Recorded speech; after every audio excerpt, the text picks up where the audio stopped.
नमस्कार दोस्तों, स्वागत है आपके अपने चैनल द हॉन्टेड रेडियो में।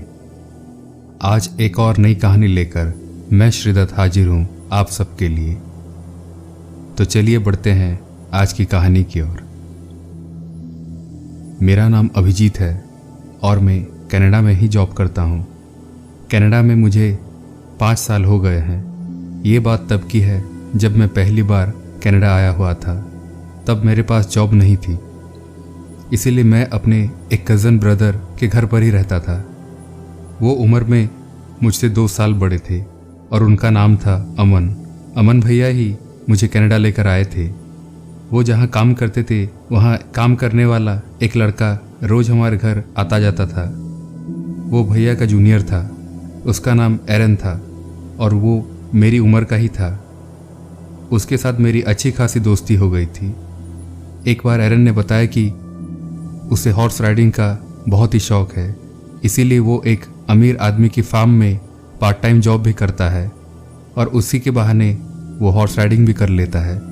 मैंने भी वो फार्म देखने के लिए उससे कहा, तो अगले संडे वो मुझे उस फार्म में लेकर गया। वो फार्म शहर से बस कुछ ही दूर था, पर वो बहुत ही खूबसूरत जगह थी। वहाँ कई सारे घोड़े थे और हॉर्स राइडिंग के लिए एक बहुत ही बड़ा यार्ड भी था। मुझे वो जगह बहुत पसंद आई। हम कई बार वहाँ जाते और इसी बीच मैंने भी हॉर्स राइडिंग सीख लिया था।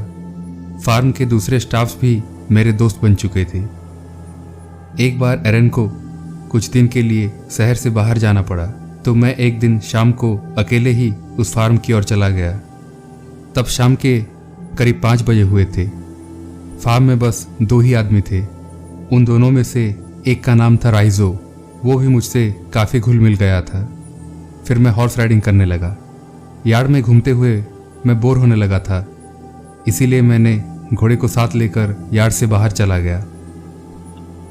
अब थोड़ा थोड़ा अंधेरा भी होने लगा था, पर मुझे काफ़ी मज़ा आ रहा था, इसीलिए मैं घोड़े को दौड़ाते हुए काफ़ी आगे जंगल के अंदर चला गया था।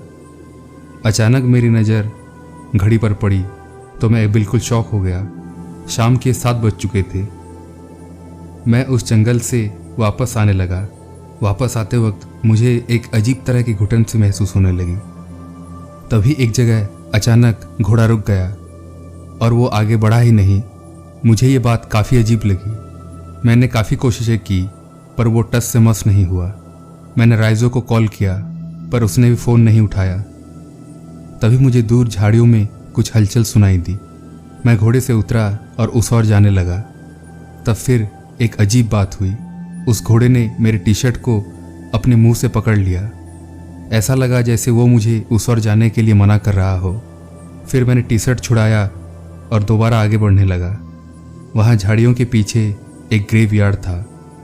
आवाज़ वहीं से ही आ रही थी। मैं ग्रेवयार्ड के गेट के बाहर से ही अंदर देख रहा था। एक औरत एक कब्र को बहुत ही भयानक तरीके से खोद रही थी। उस ग्रेवयार्ड में बस 1-2 ही छोटी छोटी लाइटें लगी हुई थी, इसीलिए मुझे ज़्यादा कुछ नहीं दिख रहा था। तभी मैंने देखा वो औरत कब्र से लाश को निकाल कर खाने लगी।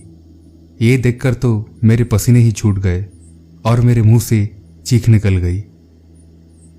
मेरी चीख सुनते ही वो औरत अचानक से मेरी ओर मुड़ी और अपने चारों हाथों पैर से कूदते हुए मेरी ओर आने लगी। वो मंजर काफ़ी भयानक था।